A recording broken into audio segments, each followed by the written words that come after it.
Assalamualaikum warahmatullahi wabarakatuh. Perkenalkan, nama saya Reni Lukas, NIM F2018-01086.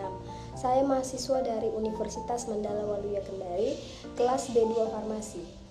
Video kali ini bertujuan untuk memenuhi tugas ujian tengah semester untuk mata kuliah formulasi teknologi sediaan steril.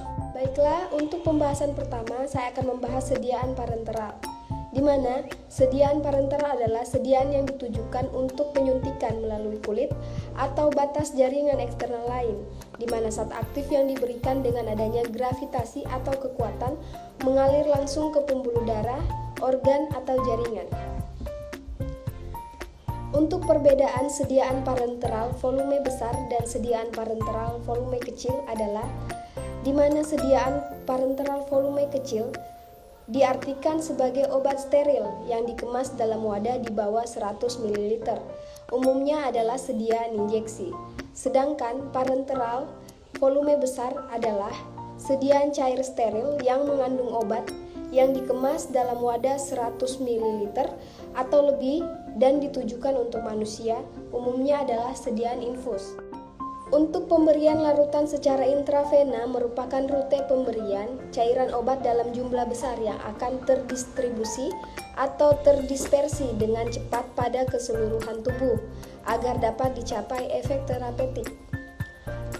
Jenis-jenis tipe sediaan parenteral yaitu injeksi sediaan cair yang berupa bahan obat atau larutannya. Yang pertama, untuk injeksi adalah sediaan padat kering atau cairan pekat dengan atau tanpa penambahan bahan pembawa yang sesuai. Yang kedua adalah injeksi emulsi, yaitu sediaan cair yang zat aktifnya terlarut atau terdispersi pada media emulsi yang sesuai. Selanjutnya, injeksi suspensi adalah sediaan cair dari padatan tersuspensi pada media cair yang sesuai. Untuk syarat-syarat sediaan parenteral volume besar yaitu yang pertama steril, kedua bebas pirogen, yang ketiga bebas dari bahan partikulat jernih karena dapat menyebabkan emboli, yang keempat dikemas dalam wadah dosis tunggal, yang kelima tidak mengandung bahan bakterisid karena volume cairan terlalu besar, dan yang terakhir adalah isotonis dan isohidris. Untuk klasifikasi sediaan parenteral volume besar yaitu cairan infus, parenteral total yang nutrisi, intravena antibiotik, analgesik pasien kontrol, cairan dialisis, larutan irigasi. Untuk tujuan umum pemberian obat secara parenteral yaitu untuk menjamin penyampaian obat yang masih belum banyak diketahui sifat-sifatnya ke dalam suatu jaringan yang sakit atau daerah target dalam tubuh dalam kadar yang cukup.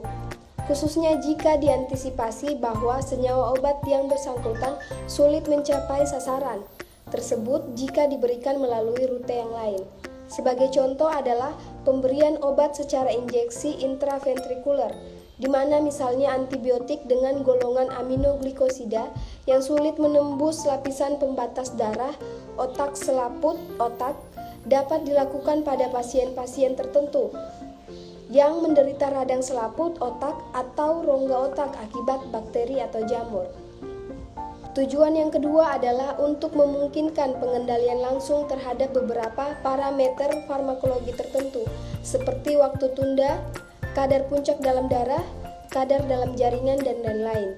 Contoh pemberian obat secara intravena untuk mendapatkan efek yang segera. Tujuan yang ketiga adalah untuk menjamin dosis dan kepatuhan terhadap obat, khususnya untuk penderita rawat jalan.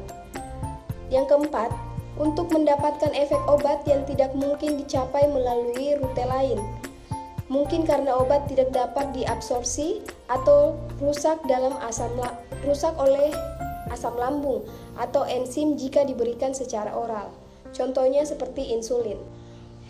Keuntungan dan kelemahan pemberian obat secara parenteral adalah yang pertama, keuntungannya obat memiliki onset atau mulai kerja yang cepat. Yang kedua, efek obat dapat diramalkan dengan pasti. Yang ketiga, bioavailabilitas sempurna atau hampir sempurna. Yang keempat, kerusakan obat dalam saluran pencernaan dapat dihindarkan. Selanjutnya, obat dapat diberikan kepada penderita yang sakit keras atau yang sedang dalam keadaan koma. Untuk kelemahannya sendiri yaitu yang pertama, rasa nyeri pada saat disuntik, apalagi kalau harus diberikan berulang kali. Yang kedua, memberikan efek psikologis pada penderita yang takut disuntik. Yang ketiga, kekeliruan pemberian obat atau dosis hampir tidak mungkin diperbaiki, terutama sesudah pemberian intravena. Dan yang terakhir adalah obat hanya diberikan kepada penderita di rumah sakit atau di tempat praktik dokter dan perawat yang kompeten. Baiklah, mungkin itu saja sedikit penjelasan dari saya. Kurang dan lebihnya mohon dimaafkan. Saya ucapkan terima kasih. Assalamualaikum warahmatullahi wabarakatuh.